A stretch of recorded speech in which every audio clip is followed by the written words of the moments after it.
What's up? What's up? What is up? It's another Friday, another opportunity to get together and record the Ball Hawk Sports Talk. You know what it is. We in the building. It's a Friday, and it's the last Friday in the summer. That's right, because officially, summer moves on, and we're gonna move on to the fall. Is today the summer solstice or Not fall? today, but it's on today's the 22nd. I think it's the 20. You usually switch on the route 22nd. You don't ruin my whole Friday. It's not today. It's like in 2 days. This is the Because last Chicago doesn't Friday. play around. They stopped paying the heat off. You know that people close the pools on Labor Day. We cut the heat off outside. Cut the heat off. Right on time. Boom, yeah, especially in Chicago. I'm sure you already felt the brisk fall breezes that come through in the windy city of Chicago.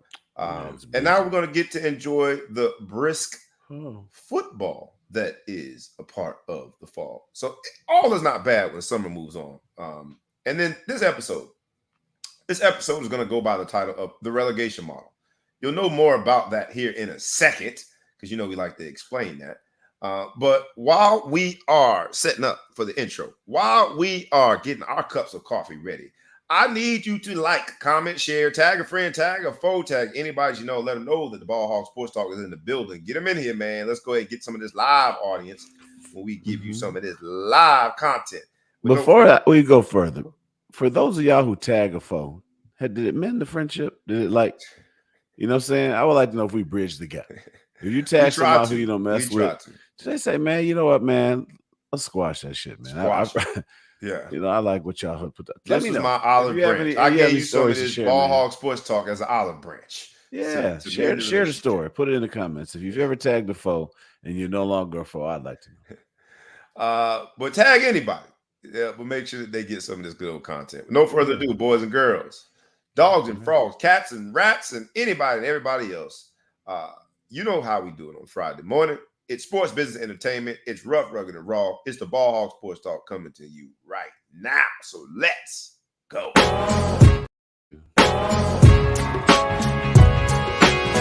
Wake up, wake up, wake up, and stay woke. Because this is the Ball Hawk Sports Talk with your boy, B. Brown, ESQ, a.k.a. the Ball Hog, a.k.a. the Mouth of the South. This is the place where sports, business, and entertainment collide. And we're going to give it to you rough, rugged, and raw. So come get you a spoonful, like some grits with butter and salt. You know how we do it in the South, y'all. Make sure you do not get caught in your feelings. Strap on your seatbelt and enjoy the ride. Come on, let's go, go, go, go.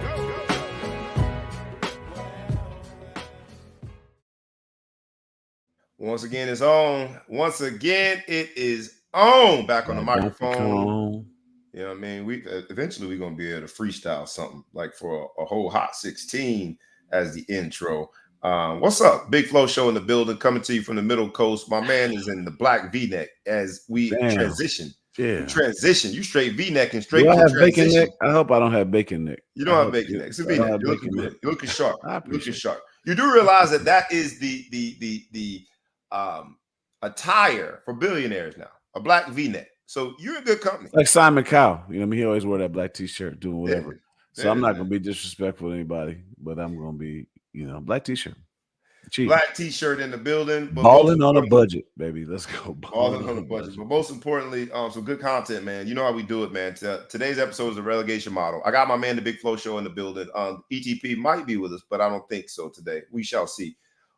We are in the midst of it. We have now downshifted and picked up speed. We are going downhill, and it is moving and grooving. Football season is upon us, my brother. And so while we all hate to say goodbye to the summer, it ain't all bad, because when summer moves on and the fall really takes charge of the calendar, the other thing that takes charge is football. As two football purists, enthusiasts, two dudes that probably spend way too much time thinking about football, this is our time of year. If you are here with me, can I get an amen from the amen corner? Anybody that is watching, love to know. Well, Football season, baby. You know what it is, man. Did you watch the NFL game last night? Absolutely. Absolutely. If you watched it, then you absolutely saw a really bad New York Giants team. And before I get into the game, because I live in this area and there's a lot of Giants fans, I love to see the Giants are struggling. It is a beautiful thing when I see the Giants struggling. I'm a hater. That's every year though. So what do we? Yeah, but when they do well, they do well. Like they've got these two outlier years where they did well. Both of them they beat not only come home with a Super Bowl, but arguably beat the best team ever one of those years. So that's a recent history, right? That's not so That's ancient. since you've been living out. You had to live through that. I had to live through that. 9/11.com, COVID. When I catch them and then they down won like the this Super Bowl. year, I make sure I point it out. That's all I'm doing. I point it out when they are down. And just for my Giants fans who might be in the building, I want to make sure y'all know that the Giants are down. They down right now. They look bad. I'm talking about down bad. Y'all paid a quarterback who shouldn't have got a pack of Twizzlers and a bus pass. Y'all paid him all of this money. And we get to see what that has amounted to. A whole bunch of nothing. Defensively, they look bad. They look really bad. Saquon Barkley is out with a high ankle sprain. So I give you that foundation. So now we can talk about last night's game. I'm sorry, Giants fans. How dare I not? How dare you? But, yeah. So what did you think about the game, man? 49ers look like they might be a real contender this year. And I don't know how they pulled it together because at one point I thought the 49ers would struggle. They showed last night that they are still a team to be reckoned with. I'm going to get to your Chicago Bears. Why? Because I need to. But NFC last night. You got two NFC teams last night. What did you think about the game? And then let's think more broadly about this season because we're in week 3 now. My Chicago Bears, never. My Cleveland Browns. Go ahead and claim them, dude. There's a lot of room on a bandwagon that nobody's on. My Cleveland Browns had quite the injury. We'll talk about that. But let's talk about last night's games first. What did you think? I mean, the 49ers look good. Christian McCaffrey looked good. I thought Debo was out for a while. They were about to start praying, but he came back and scored a touchdown. I think they got, with those two weapons they have right there, they're so versatile. It's one thing to have one of them, but you have two monsters that can hit you anyway. That's great. I thought they looked pretty good. It was the Giants, so maybe they should have looked a little better. You got to put an asterisk next to it. They look good against the Giants.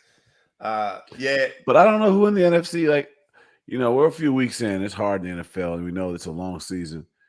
But nobody, there's nobody who you think is on fire right now on either side, really. Who's on fire? I would say you put me in this situation. Let me just give this disclaimer before I say it. You've put me in this position where I have to be honest. And although they haven't played great teams. Typically, he likes to lie, is what he's trying to say. That sounds tough. Not lie, but I like to find gray areas. In this particular question, I don't have a gray area. The Cowboys have looked good, man. Dallas Cowboys have looked good. We have to admit that. I know they just lost their Pro Bowl cornerback for the season. So we'll see what that means for their defense. But they've looked good.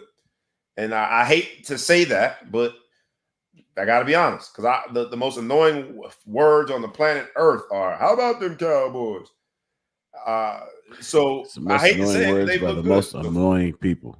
Most annoying words on the planet are, those words. But you asked me a question, I'm answering it. The Dallas Cowboys have looked good so far. They look good so far.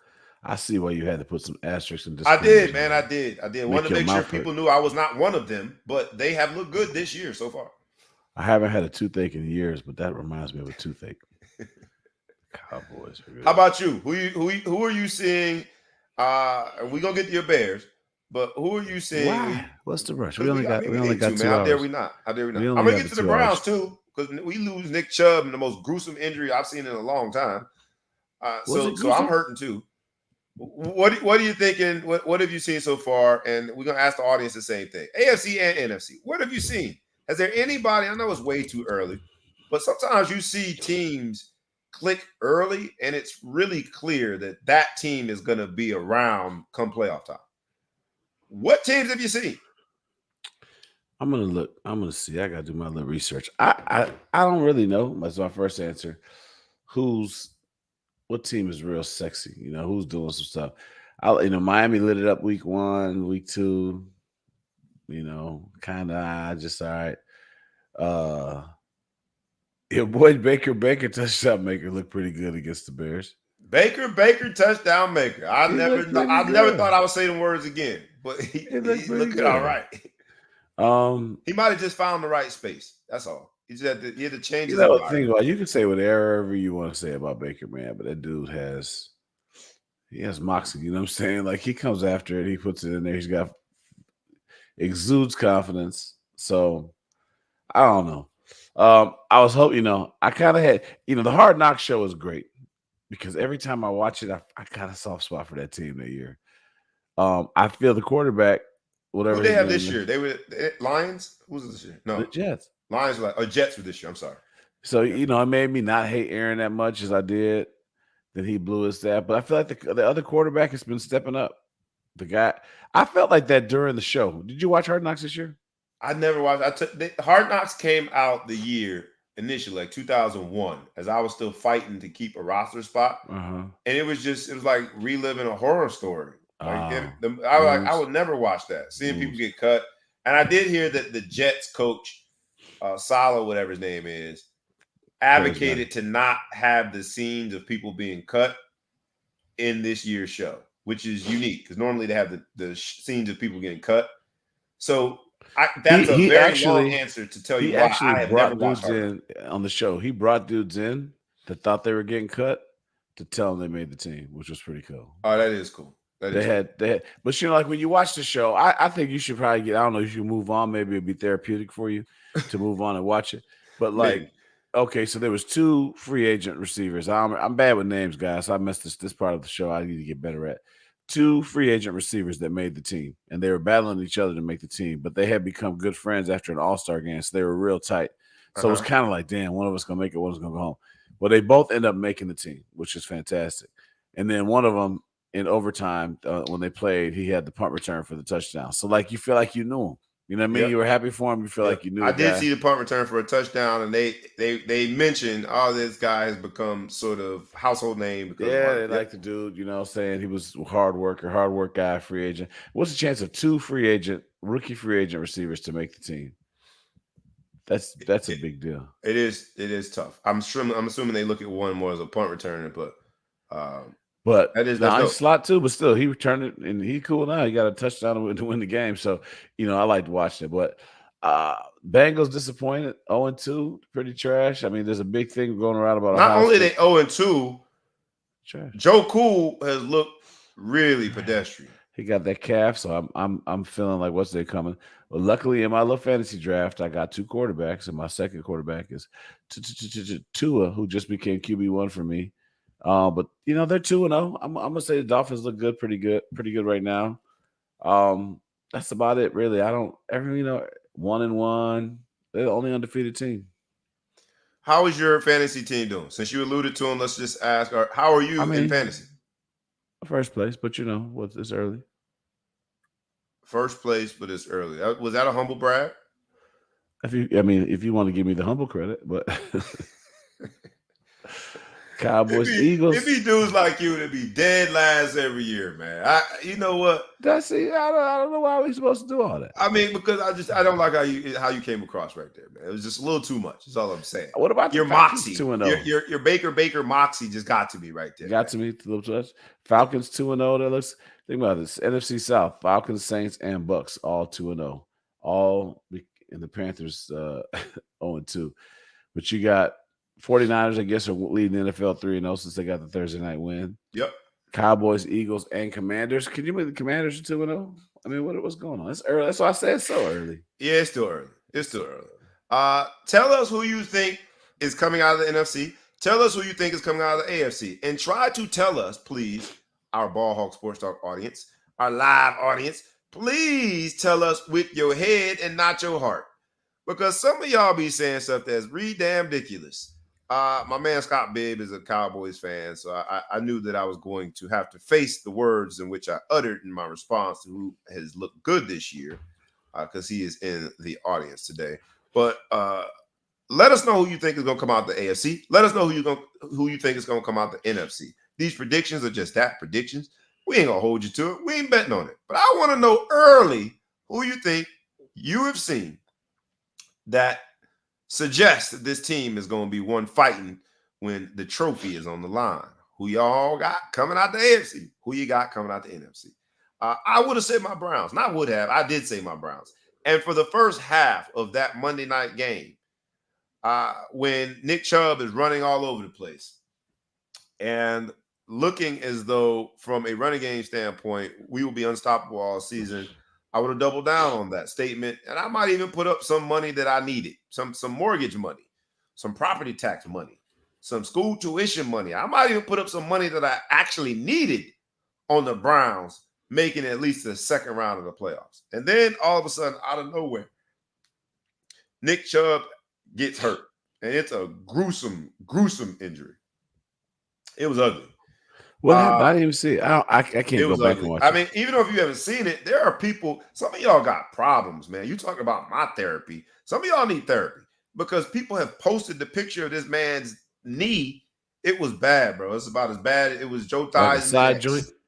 It was, your body's not supposed to do that. And it's the same knee that he had redone in college. So you think it's got warranty left? I hope he still got some warranty on them treads, man. But what I will say is he's done this year. And that was clear. In that moment, we knew he was done this year. And you look at some of the injuries, man. You look at some of the injuries at the running back position. And then you go back to over the last several months, the running backs that had held the Zoom, the virtual meeting, the running backs who had been very vocal about trying to create a little more security in their position, whether it be getting paid the contract or trying to be protected from the injuries that are notorious in that position. And then this lets you know why they were doing it, right? Because a lot of these injuries were the same running backs that were up front on the front lines, talking and speaking out on how the position doesn't have any protection, how they're not getting paid, how the teams have undervalued them. And it's almost, I don't want to call it collusion, but the teams have come together to devalue the position. And then you look at the injuries and you say, wow. Now, what I do think might happen, especially when it comes to Nick Chubb, our chances took a nosedive when Nick Chubb got hurt. They just signed Kareem Hunt back. You know, we'll see how that helps us. But what I do think this does is it shows just how valuable they are, because the Browns were in the mix and looking great. And then before halftime, because Nick Chubb got hurt, we went from a team that's going to be in the picture in the AFC to just another team that's playing. And so I think it does in a weird way show the value of the running back position. Do you ever think that the running backs will reclaim their position? Everybody used to want to play running back. That used to be the first person that got paid. Maybe not first, really second, behind a quarterback. Quarterbacks they're in a unique position. All right, but after that, running backs used to get paid. Do you ever think they'll reclaim that position on the totem pole, in the pecking order, where they'll get their due respect?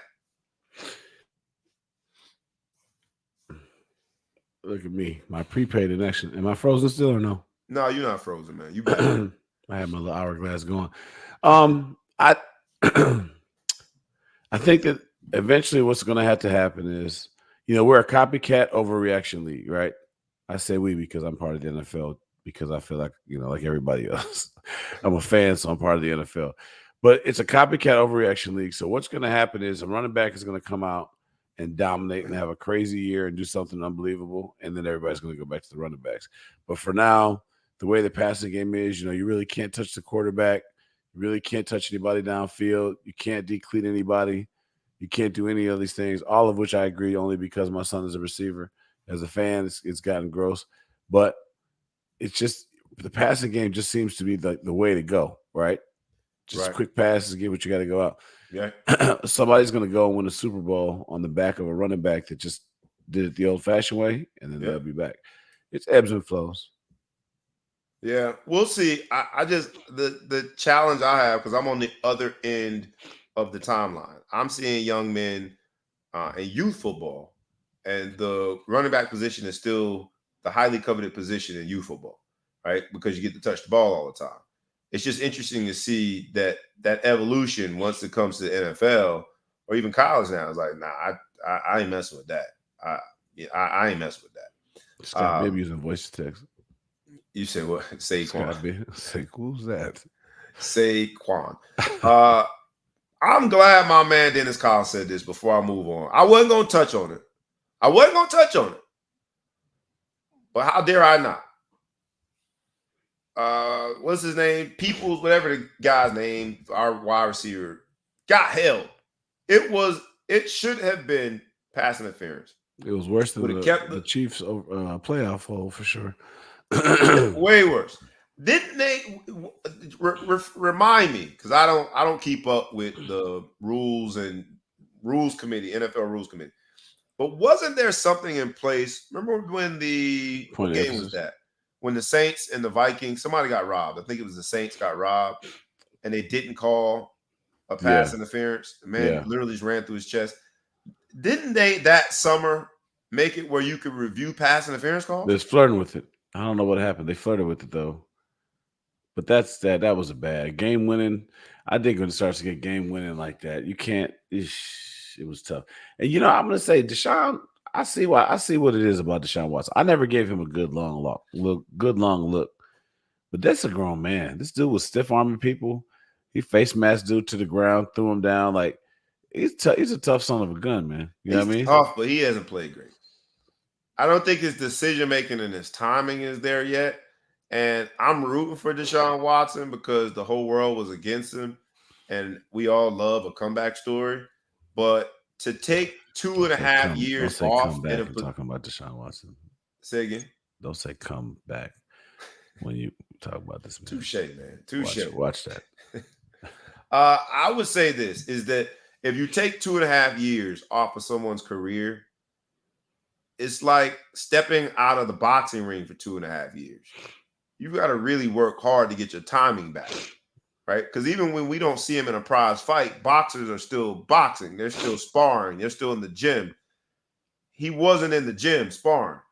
And you can tell at times that his timing is just off. So I hope the brother does well. I'm rooting for him, especially I think he's going to do well. That's my quarterback. But he has looked like some hot trash right now. I got to agree with Scott Bibb on this one. Yes, he's athletic. But not one, but two offensive of face mask in the same game. Like, come on, bro. Like, anyway, I digress. It seems as though we are on a path where Kansas City will still be in the luxury seat. They'll still be in the same position that they have been in. But because the Commanders are 2-0, we got to give Eric Bieniemy his props. Eric Bieniemy deserves his props. That's all I'm going to say, man. Get him, dog.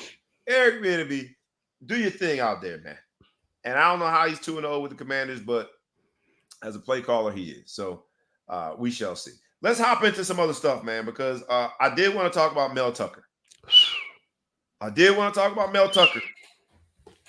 Today's episode is going by the title of Relegation Model. The relegation model. And Mel Tucker, because of his decisions on a particular phone call that he admitted to, now he said it was consensual. If you have been in the dark and have not heard the story, I'll try to give you the 30-second Cliff Notes version of it. Mel Tucker brings a sexual violence advocate not to campus.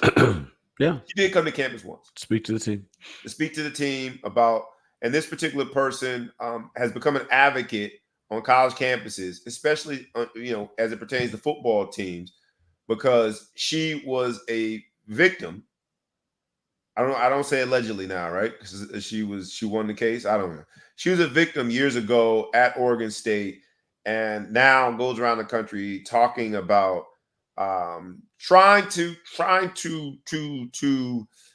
add some more direction to the toxic masculinity that is in college football and some of the sexual indiscretions that have been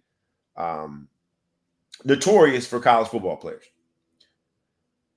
This particular lady and Mel Tucker had a personal relationship, and she accused Mel Tucker of sexually assaulting her by masturbating on the phone while they were in a phone conversation. Now, Mel Tucker didn't do anything illegal, but we can all agree that that's got to be about the most creepy, dumb thing you can do. Not only is it creepy because, I mean, who wants you masturbating while you're having a conversation with them? But it's dumb because this is an advocate against sexual violence. That's the backdrop. Doing a little flu right here, y'all. Sorry. That's the backdrop before we talk about Mel Tucker. And I give you that background just so people have the Cliff Notes version of it. But it's important to say that Mel Tucker just 2 years ago got an extension for 10 years. $95 million. And I ain't no mathematician, but that's about $9.5 million a year. Give or take. Give or take. Time value of money. Rounding error. For $9.5 million a year. He has now been reduced to the relegation model. The relegation model is this whole thing in soccer, where if you're in the Premier League, you're in the top league, you can be relegated if you don't perform well to a lesser league.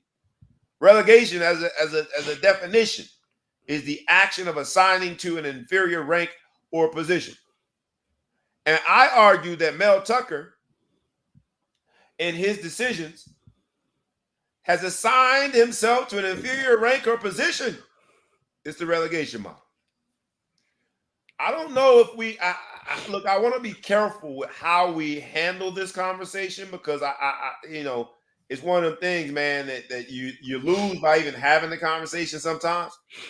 But let's talk about it anyway. How dare we not? It's rough, rugged, and raw, sports business entertainment. From a sports standpoint, I can't believe Mel Tucker got himself in these damn headlines.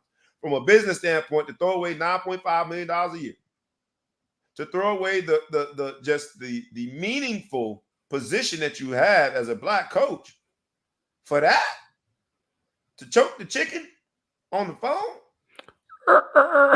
Dude, listen. Here's the thing. That's entertaining. So it's sports business entertainment. Let's go. Mel Tucker situation. What we talking about, baby? All right, I'm gonna make a disclaimer. Say I wasn't on the phone. Thank God. I don't know exactly what happened. Thank God I wasn't there. Anyone who's been sexually harassed, abused, anything like that, don't look at my view on this story as a indictment of stories, your story or whatever stories out there. As your legal counsel, I feel as though that's sufficient disclaimer. Now we can go. Sufficient. Move on. Sufficient. All right. So you got to look at it both sides, right? Okay. First, let's look at it from Mel Tucker's side. Like, I'll never understand how head football coaches who spend a bulk of their time talking about decision making to young men about being faced with, temptations and different things and making the right choices. I mean, there's 131 Division I coaches. I don't know how many rest of them are, but I don't care if you're D3. You spend hours and hours a week telling kids about making choices and things that you should do. It's poison fruit. You're talking to this person who's coming out here, and this is what she does, right? Yeah. So I don't care what was going on. You're married, supposedly separated, but married. I didn't realize he was married. I thought he was a single man. No, married, but he claims during this time when he had the phone call, they was on a break. I don't know what that means, but they're married today, right? And they were married before that day. So I don't know what happened on that call that day. Maybe they had a time. You get 3 timeouts, right? We're not talking about football. So anyway, so he's on whatever.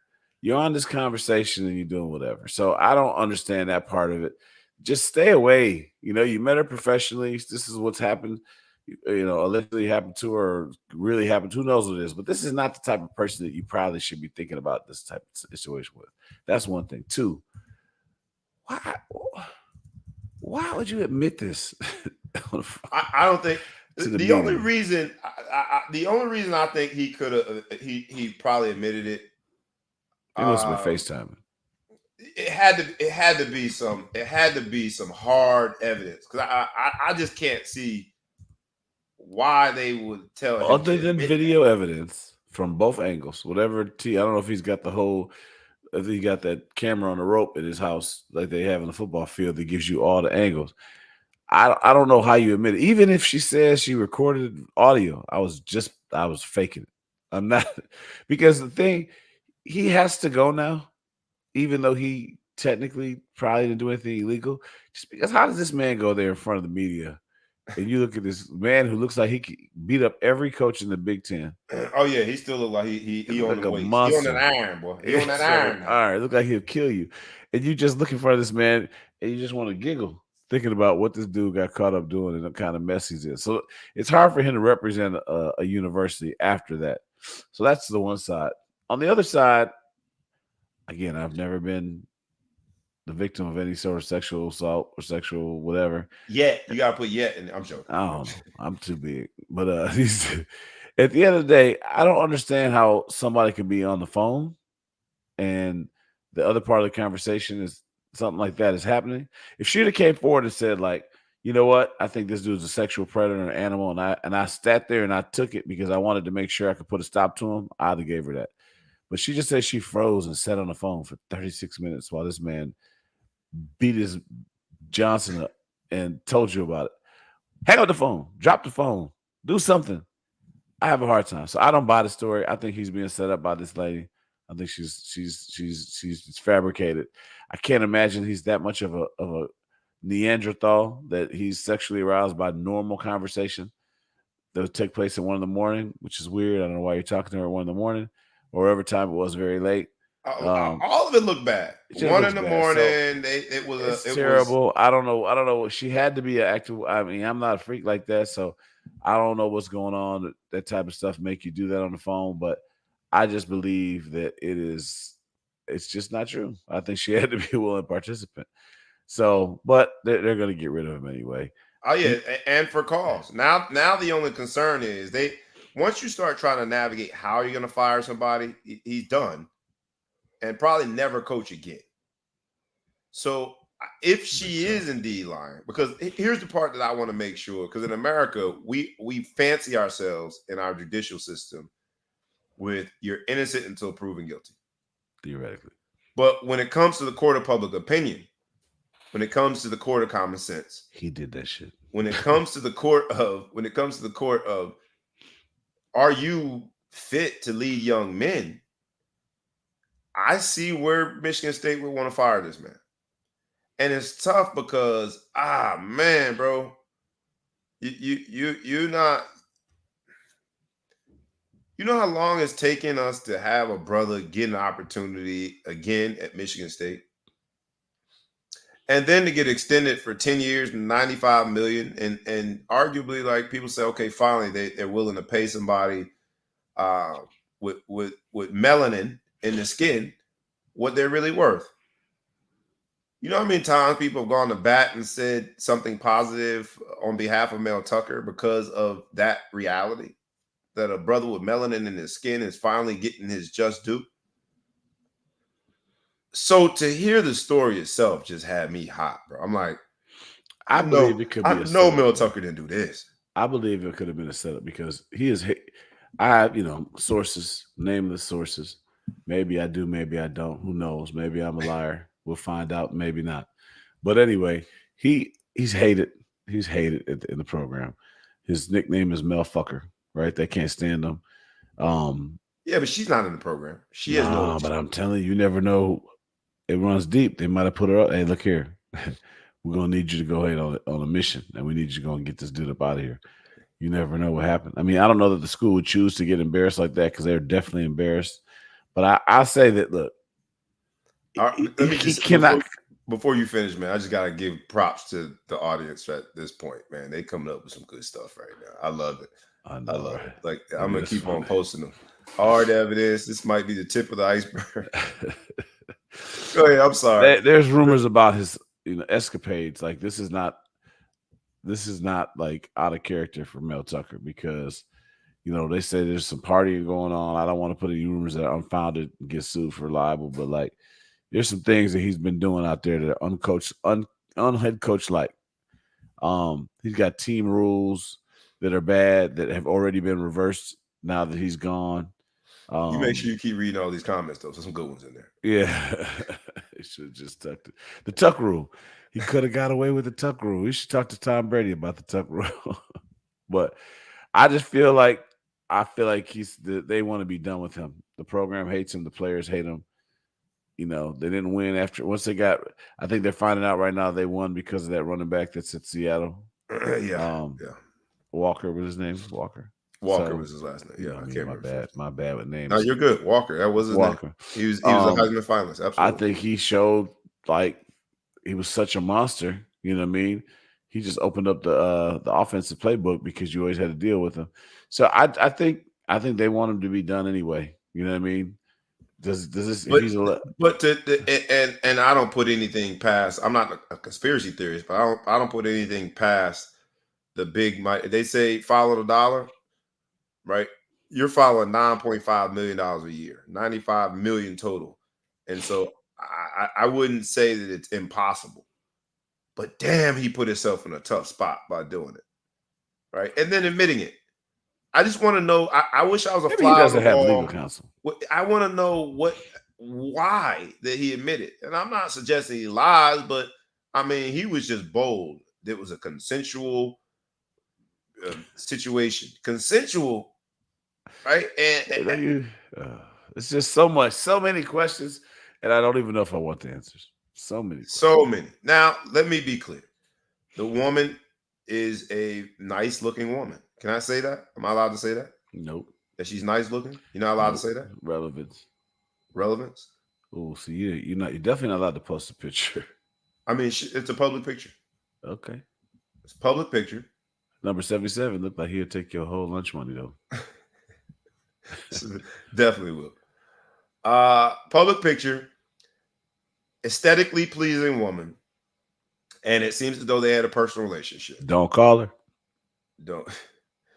I just of all the stories of the civilizations that have been compromised because men can't keep it in their pants, the wars that have been started because men can't keep it in their pants, the jobs that have been lost because men can't keep it in their pants. We need to make this a poster for our own therapy as men. Because that woman right there cost that man and his family 95. Well, no, I'm not gonna say that. I'm not gonna blame her. He's gonna get paid. I'm not gonna blame her. I will say Mel Tucker and his decisions related to this woman cost him and his family $95 million. 95 million? Beautiful. She's a beautiful woman. Not $95 million worth of beautiful woman. I would say, I can put a price tag on it. Point being, she ain't worth $95 million.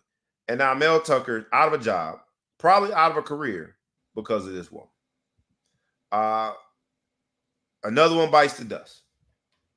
Final word on Mel Tucker. Mel Tucker, what say you? I'll give you final word. Bye, Felicia. Bye, Felicia. These dudes are crazy. 2 words, hand sanitizer. I gotta make it through all of these. These are some good ones. The lady looks like his wife. I don't think so. I just Googled his wife. I don't see it. I don't see it. I don't know what his wife looks like. Not that. She said, bet you won't.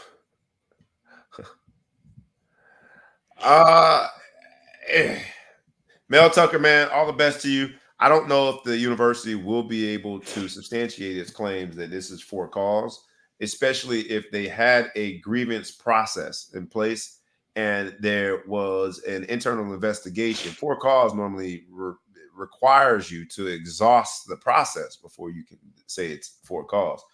The cause is that Michigan State doesn't want this cloud hanging over them as the season persists. And you can understand why. So we'll see. Hopefully Mel Tucker can get back into coaching somehow, some way.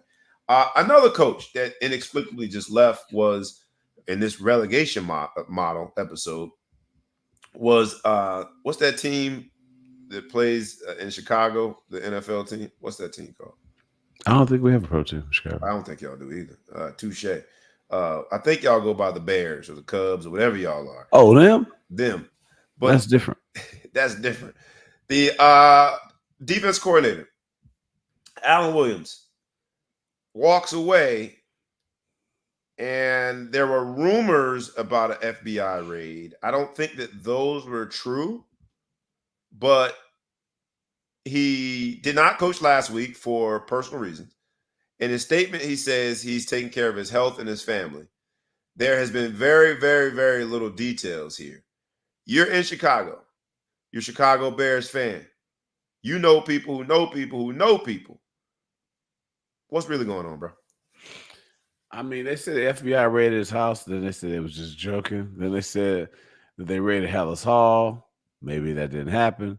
The guy took some time off for his health. He looks real healthy to me. I don't know what's going on. All I know is that they're hiring for the defensive coordinator position. So they are hiring for the defense coordinator. So if you have an application and you know how to stop the run in the pass, maybe throw your name in the hat. Throw your name in the hat. All right, I like that. Peacefully move on. Like there's nothing you can do. I did hear that Peanut Tillman, who is now an FBI agent in Chicago, was a part of the task force that notified the Chicago Bears that indeed something was going on. We got your boy. We got your boy down here. If you're free, come get him. I ain't snitching. I'm just saying something going down. I hope that while we're joking about it, I hope that all is well with his health, all is well with his family. But let's see what he was making. Alan Williams, Chicago Bears. It's crazy how we can just find out how much he's making. Salary. The brother was making, let's see, or it doesn't tell me right away. I would suggest he was making at least, there it is, $1.5 million per year.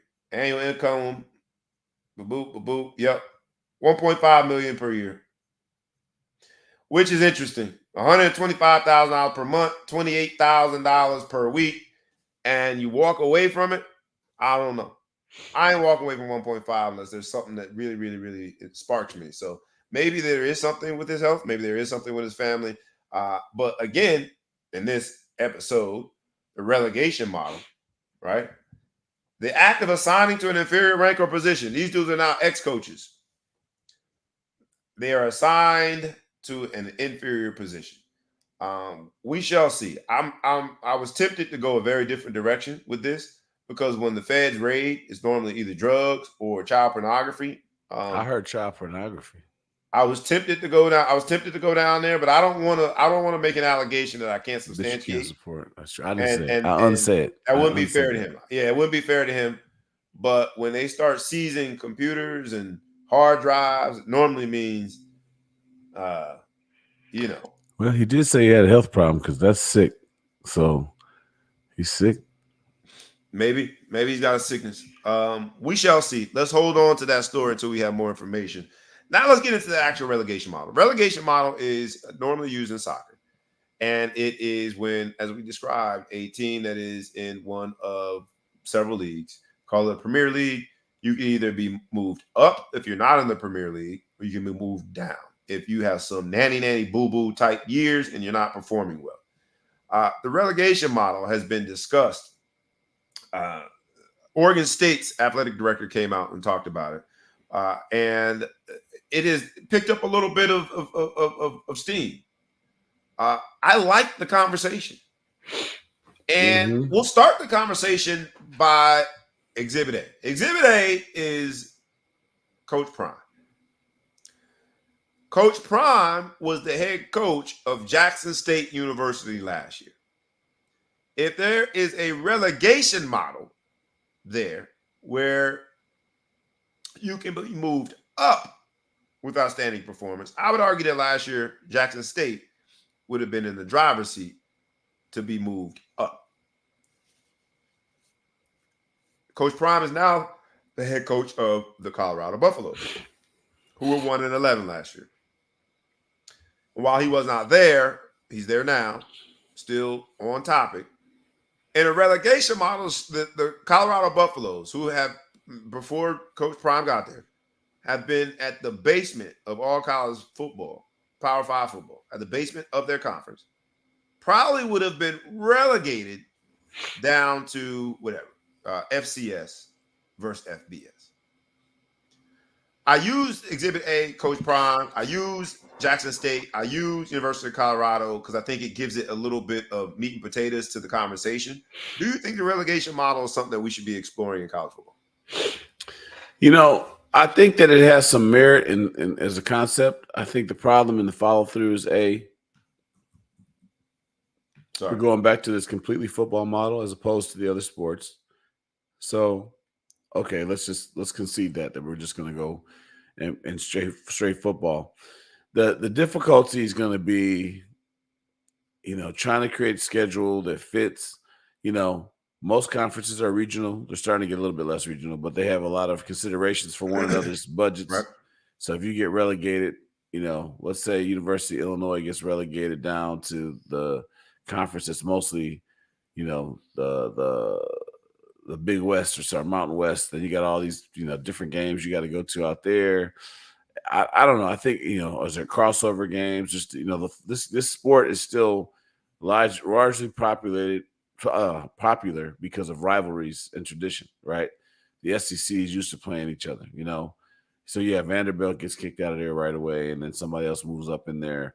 But you start to lose some of these traditions, and you start to lose some of the fan base. I think it loses its luster. Alabama has a real bad year, and suddenly they're relegated to, the MAC or something like that. And I'm just kind of making it simple. Do you lose the fan base now? Is that something that's going on? Now, on one hand, it would force everyone to start trying to win and not just land and sitting on their hands and saying, I'm in this conference, I'm just comfortable. It doesn't matter. Right. You're gonna have to try to win. Like, professional baseball, same way. You get these teams that suck and don't care because of revenue sharing. So you kind of make a better product that way. But I think in the long run, you might lose the luster of colleges and Alabama fans want to see Alabama play Georgia. They want to see them play Florida. They don't want to see them play Tuskegee. They don't want to see them play, Fresno State. That's not what they want to see. What I mean? They want to be fans of both teams and have the rivalry. My wife and I went to dinner the other day and saw two rival high school families, husband and wives eating dinner together. They like that. They played each other in soccer that day. It was kind of cool. Once you start losing some of that, you have to be a true fan of a sport to watch two teams that you don't have interest in that play. You want to see the teams play. You want Notre Dame USC. You want Notre Dame Michigan. Right. That's why it's cheaper to go to the Tennessee State game. Nobody really cares about what Notre Dame looks like against Tennessee State. So hey man, that's where the relegation. I went to that game, man. Stop. I know, because you're cheap, and that's how you get your kids in. That's how you get your kids in cheap.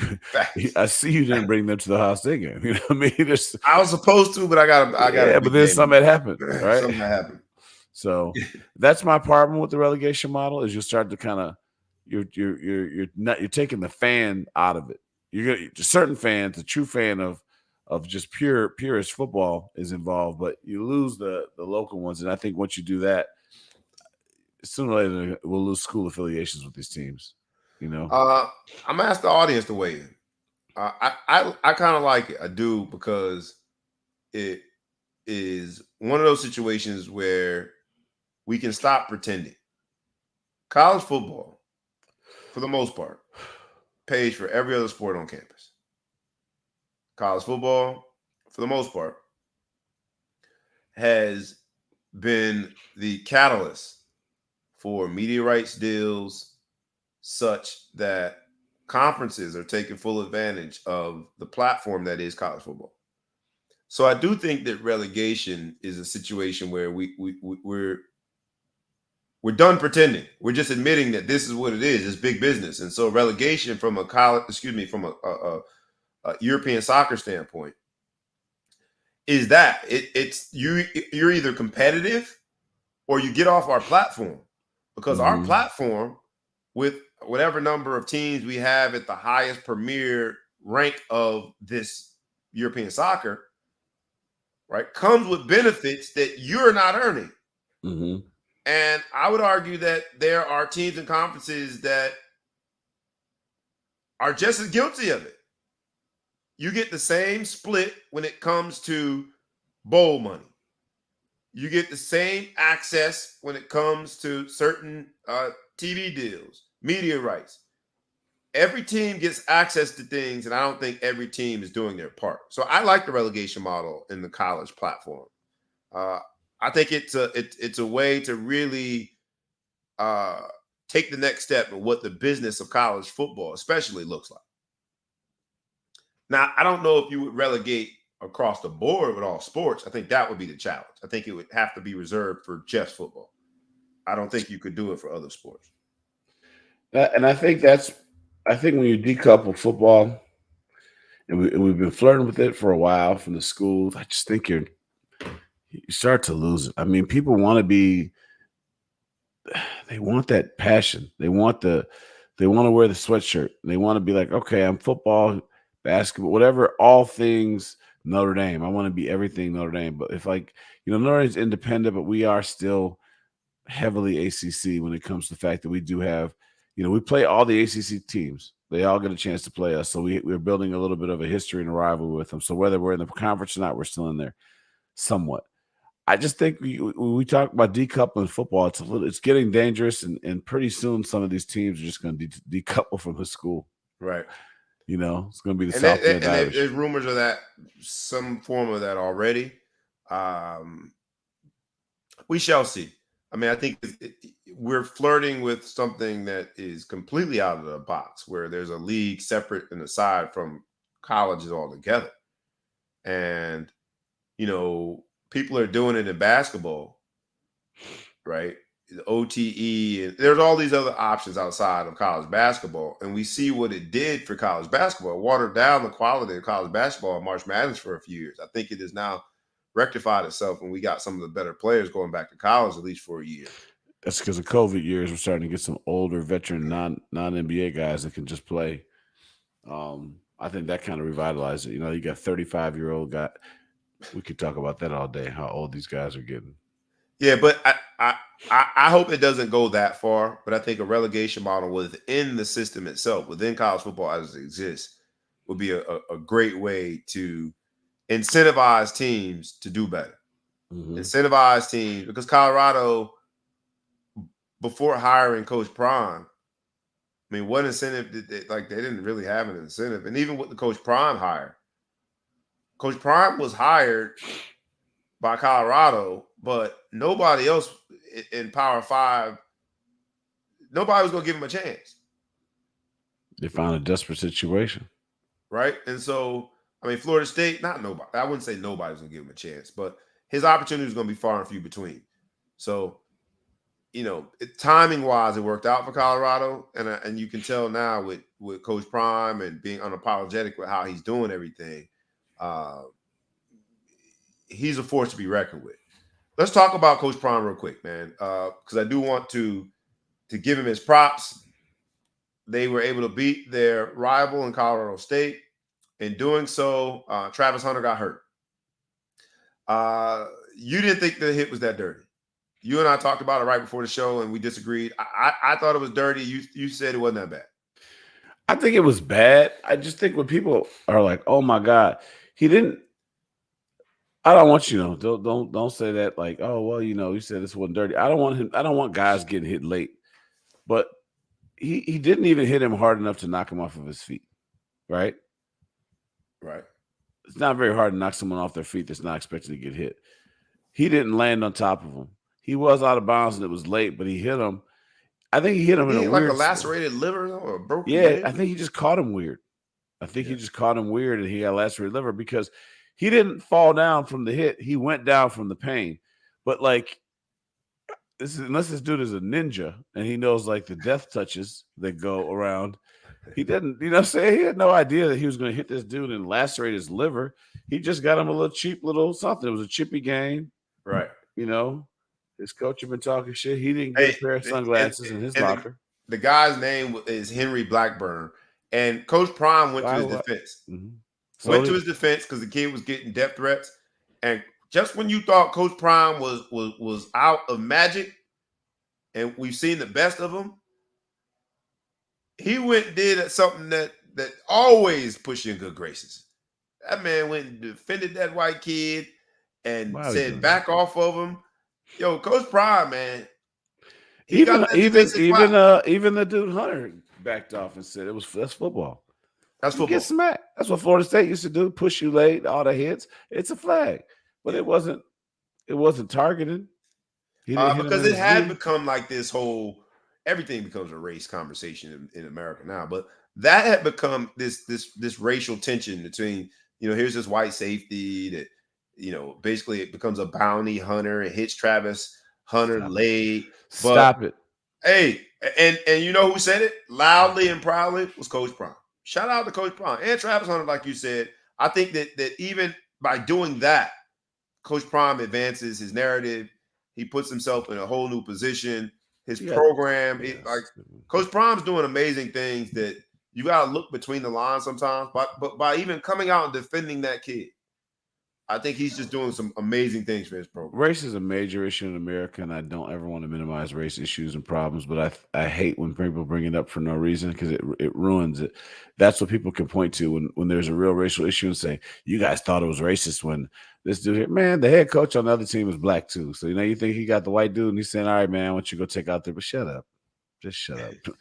You know what I mean? He hit him late. It was dirty, people man. Made the statement people took the statement, Coach Norvell, saying when I talk to adults, and he did try to explain it. He said, I wasn't even talking about Coach Prime. I was just saying what we teach our kids.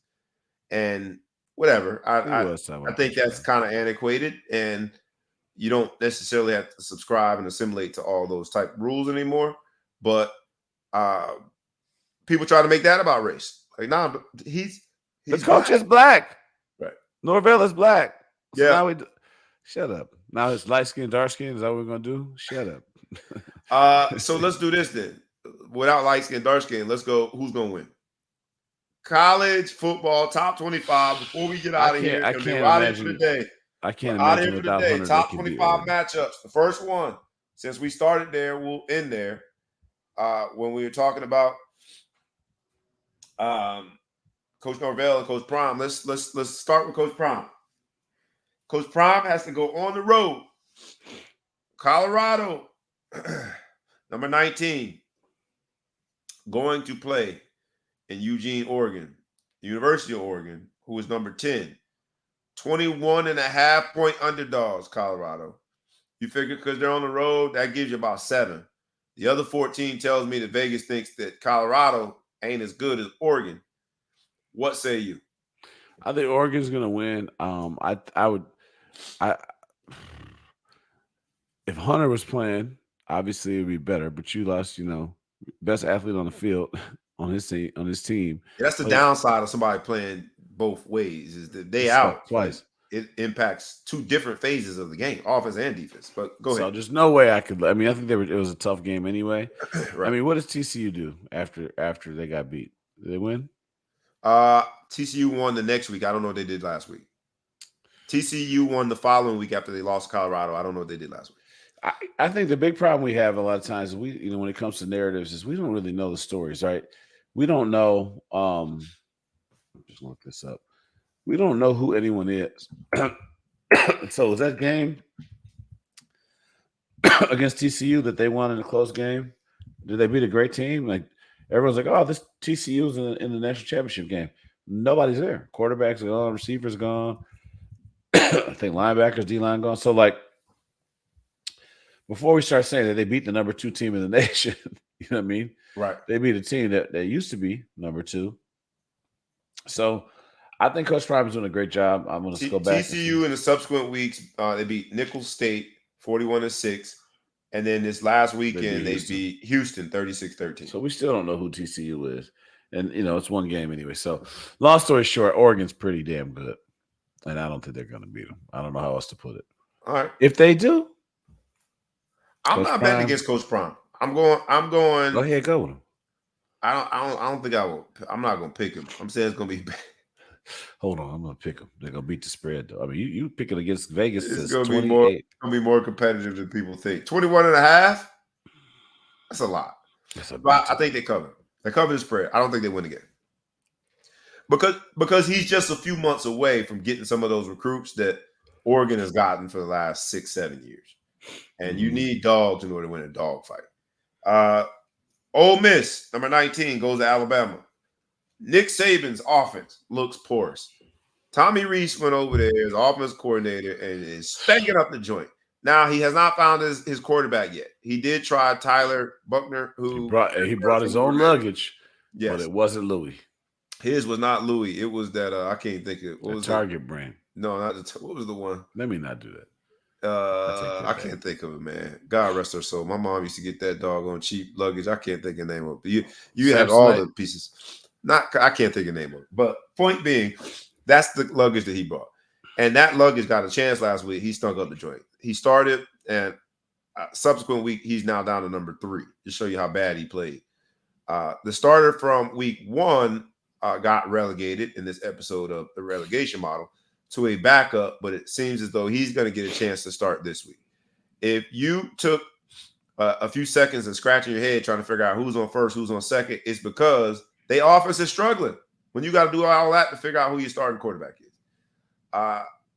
Having said that, Nick Saban is Nick Saban. Ole Miss at Alabama, he would be, I think, the 4th former assistant to beat him, if indeed Lane Kiffin beats him. Who you got? Ole Miss at Alabama. Bama. You going Bama? No, I'm not. I think Ole Miss beats him. Ole Miss beats him. You can only rely on your defense for so long, man, because you can rely on them to win games, win championships, but you got to do your job as an offense to stay on the field, to eat up some of the time of the clock, have time of possession so they're not tired. I think by game 4, Alabama's defense is going to be tired. I'm going Ole Miss. UCLA, number 22 at Utah. Utes. I'm going Utes too. Utes, I think, might be the most underrated team in college football. They have a really good team. They have a very good team. A very, very good team. Every year, they're underranked every year. Every year. And this year, I think the most egregious of all of them. That team's a good team. I don't think that one's even going to be close. You got Oregon State, number 14 at Washington State. I'm going to go, who cares? I'm going Oregon State because I like Oregon State's athletic director coming out. That's the future of the pack right there. That's the future of the pack. Right. Then you got Iowa, number 24 at Penn State. We in Big Ten now, baby. Who you got? Pistol whip. Penn State, pistol whip. Penn State wins big. 14 at least. And then the grand finale. What's this? Do you know? Do we have the spread? I don't have the spread on that one. I don't have the spread on that one. I don't want to encourage people to be giving up their rent money. So I did not look up the spread on that one. But then we got the game that ESPN and Game Day have identified as the game of the week by doing their show there. And it is the Ohio State University, TASU, at Notre Dame. Touchdown Jesus. The Golden Dome. You got all of that, man. The bagpipers are going to be blowing the bagpipes. You got the dudes in the kilts going to be out. This is a big one. You got Marcus Freeman, a former Ohio State linebacker and Ohio State great, taking on his old institution in Ohio State. You got the entire college football world looking at South Bend, Indiana. Notre Dame is going to play host to Ohio State. Notre Dame is a 3-point underdog at home. So that's about a 7.3. That's saying something. I think the over-under, what I say over-under was? 55 and a half? Yes.